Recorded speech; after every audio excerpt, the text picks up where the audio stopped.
The victory which the Earl of Richmond gained at Bosworth was entirely decisive, being attended as well with the total rout and dispersion of the royal army as with the death of the king himself.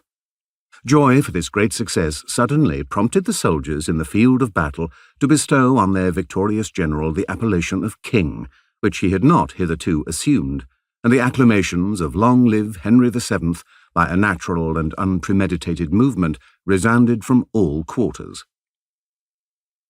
Accession of Henry VII. To bestow some appearance of formality on this species of military election, Sir William Stanley brought a crown of ornament which Richard wore in battle and which had been found among the spoils, and he put it on the head of the victor.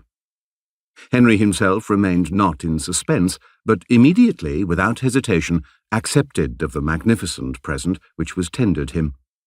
He was come to the crisis of his fortune, and being obliged suddenly to determine himself amidst great difficulties, which he must have frequently revolved in his mind, he chose that part which his ambition suggested to him, and to which he seemed to be invited by his present success. His title to the crown. There were many titles on which Henry could found his right to the crown, but no one of them free from great objections, if considered with respect either to justice or to policy. During some years Henry had been regarded as heir to the House of Lancaster by the party attached to that family, but the title of the House of Lancaster itself was generally thought to be very ill-founded.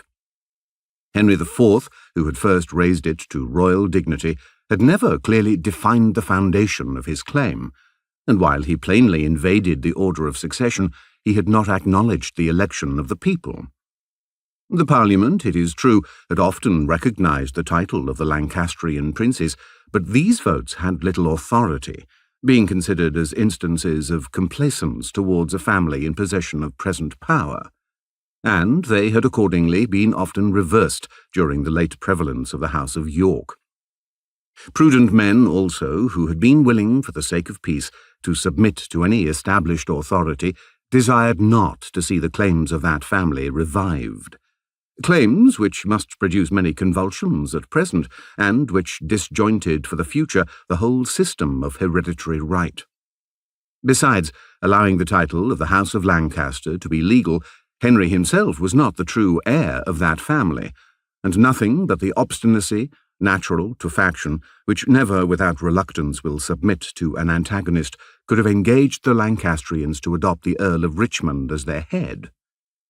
His mother, indeed, Margaret, Countess of Richmond, was sole daughter and heir of the Duke of Somerset, sprung from John of Gaunt, Duke of Lancaster.